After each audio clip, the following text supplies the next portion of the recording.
Hey everyone, it's been a while. I just thought I'd update my tutorial on how to automate these infused alloys from Mechanism with applied energistics.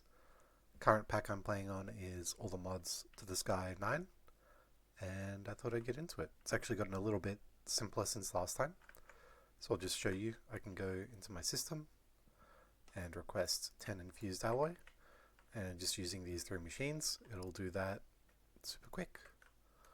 Maybe even quicker if I turn auto sort on. So the setup is that we have this one metallurgic infuser, can be of any tier, doesn't even need speed upgrades or anything. And I'll show you the configs for it. So we've got the side config to receive items of extra from the pattern provider below. And what's important is that we have this infuse types set to output at the back. And so what this one is doing is it'll accept redstone, enriched diamond, anything into this yellow slot, fill up this infuse bar, which will be output by any kind of gas pipe on the back, so you can use the mechanism pressurized tubes, and then that'll input back into the system. So right now I only have this enriched, this redstone infused type recipe. We'll get to the return inventory. And what you actually need in the system is some kind of chemical storage cell with applied mechanistics. So this is a required add-on for this to work, but you have that. You don't need more than 4K. It's probably overkill, as you'll never have more than a bucket of each of the infused types. This is just a remainder from my testing earlier. So that'll go into the system, and then it'll get put into this infusing factory, which is set to input and output items from the bottom, and also to just receive infused types from the bottom. So that'll receive, like as you saw, the iron ingots, and it'll receive the redstone, and it'll infuse them, and you'll get the infused alloys. And then this is just an enriching factory. Similarly, input output with eject on the bottom. It'll receive redstone, turn it into enriched redstone, same with diamond and the atomic alloys. So we'll get to what the patterns look like. So we'll just go from the finished product backwards. So we'll start with the reinforced alloy.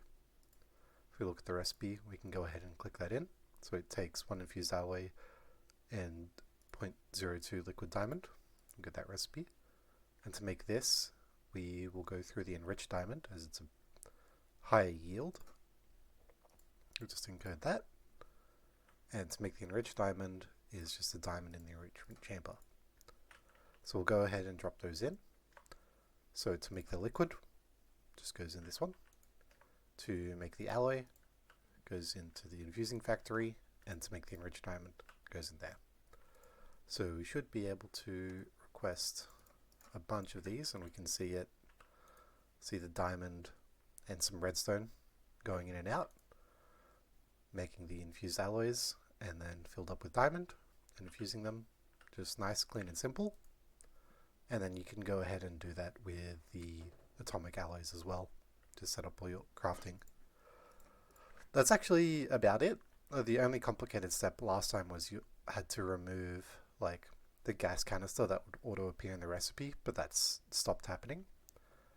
One other tip that I've realized is, say you wanted to speed this up, one, you could have an infusing factory and enriching factory for each of these. That definitely does work. Or you can just kind of add the same machine again. So let me just give this power and some upgrades. So what will actually happen is the pattern provider will split the recipe between these. I'll also just configure the back to be input output with eject on. And so if I go ahead and just request a bunch of enriched redstone, we'll see about 100 go to the top one and about 100 go to the side one. And you can do that on all sides of these pattern providers. So just something that's handy to speed things up. And yeah, that's about it. So again, make sure you have this applied mechanistics drive because you'll need to store these liquids just temporarily while they get used by the system, and then just any other drive to store items as you would with applied energistics. yeah, that's it. Hope you enjoyed. Let me know in the comments if you have any questions. See ya.